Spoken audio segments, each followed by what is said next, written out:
Na prethodnom satu pročitali smo pripovjetku Majka Umihana i Isa Kalača. Danas ćemo pokušati da otkrijemo što više skrivenih slojeva ovog književnog dijela. Obnovimo zajedno. Književni rod ovog dijela je epika, a književna vrsta pripovjetka. Razgovarajmo o dijelu. Šta nam pisac prikazuje u uvodnom dijelu pripovjetke? Koja su osjećanja i preživljavanja ispoljena u ovoj pripovjetci? Kako su se događaji razvijali u daljem toku radnje? Razmotrite radnju pripovjetke, značajnije događaje i njihov redoslijed. Uočite značajnije motive u pripovjetci i objasnite njihov smisao. Ko je u središtu zbivanja ove pripovjetke? Kako se završila majčina bolest i očekivana smrt? Razmislite, koji dio radnje obilježio je vrhunac zbivanja? Pokušajte taj dio objasniti pomoću sljedeće rečenice. I ču se vrisak, kao da plamen uhvati kuću, kao da grom udari u njen krov, kao da nas raznese vrijeme, kao da pršte sve pred nama i ispod nas. Radnja doživljava preokret u trenutku kad se pripovjedač budi iz sna. Brate Muhareme, probudi se, probudi, nije umrla majka, a došao je i Rasim i donio ćefine iz peći. Koji je simbolični smisao Muharemovog buđenja iz sna? Majka Umihana je ozdravila, počela je da radi, a smrt je odnosila jednog po jednog člana porodice. Među prvim Rasim poginu i ode u ćefine koje je donio za majku. Šta saznajemo o smrti? Rasplet radnje ne dolazi poslije majčinog ozdravljenja, nego se tek tada događaji odvijaju brzo, neočekivano.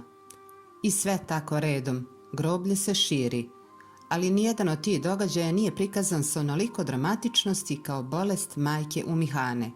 Zašto? Glavni lik u dijelu. Ko je glavni lik u ovom književnom dijelu? Kako biste ga okarakterisali? Ko je glava porodice? Ko je taj stup koji okuplja i bodri sve one koji na bilo koji način pokleknu? Majka Umihana bodri i pripovjedača kad je bolestan i kad ga uhvati nesvjestica. Ostali likovi u dijelu. Kako se sudbina poigrala sa Rasimom koji je danima birao ćefine za majku, a izabrao ih zapravo sebi? Ko se nalazi u ulozi pripovjedača?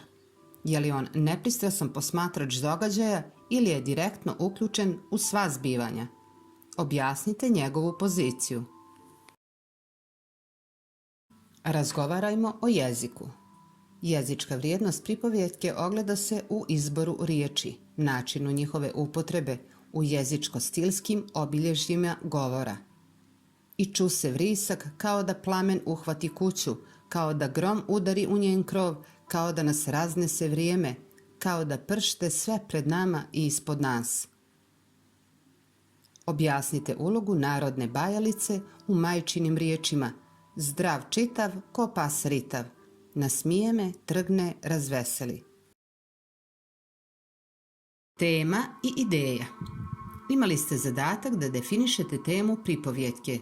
Bitno je da u širem kontekstu tema obuhvati život i sudbinu majke Umihane. Najjednostavnije bismo mogli reći da se tema nalazi u naslovu pripovjetke. Potražite ideju pripovjetke u sljedećem odlomku. I majka Umihana živi, razvrijednila se, igra se sa Abdurahmanovom djecom, hodi kandžanom, ispraća nas i dočekuje, pomaže svakom i priča da od poslova i briga nema vremena da umre, da ode kod Rasima i Habiba, da se i ona malo odmori. Dragi sedmaci, bilo je to sve za ovaj nastavni sat. Hvala na pažnji.